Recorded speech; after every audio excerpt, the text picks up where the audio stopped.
Фиқх китептерде таспихтин эң көбү 7 жол деп келген, андан көп айтса болот. Эң азы 3 деген. Бул шашылганда 3 аткарыш керек деген сөз. О таспихни канча көп айтсаң ошончо жакшы. Түшүнүңөрбү? Намазда этидал болуш керек. Туманина болуш керек. Намазды шашпай окуш керек. Шашпа дегенде ар бир рүкүн аткарылыш керек. Кыям болгондо кыям тик туруу деген. Ушуну аткарыш керек. Рүкү дегенде рүкү аткарылыш керек. Рүкүнүн сүрөтү табылыш керек. Яны рүкүгө келдиңби? Кыймыл аракет токтош керек. Токтоп туруш. Ушунун мыгдары важип болуп калат. Андан кийин 3 марта айтылык сүннет аднасы бул, эң азы.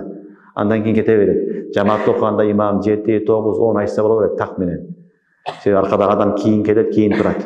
Аларды эске алыш керек. Аксакалдар бар, кишилер бар, оорушандар бар. Ошон үчүн шашпастан рүкү, шашпастан сажда кылыш керек. Саждага бардың, саждага баш койдуң, сажданын акысын бериш керек. Эптеп эле унтуп чокуп берген болбойт. Түшүнүңөрбү? Сажданын акысы ибадат бул. Ошон үчүн 3 эң азы бул адна. 7, 9, 11 айтыш керек. Намаздын акысын бериш керек. Кийин калма дейт отурасың. Кийин жарыша кыласың, кийин турасың.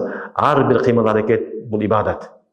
Жатканда ибадат, саждада ибадат, рүкүдө ибадат, турууда ибадат. Ошон үчүн ар бир акысын бериш керек. Ошон үчүн 7ден көп айтса да боло берет. Бирок өтө көп айтып, коомго малал келбеш керек.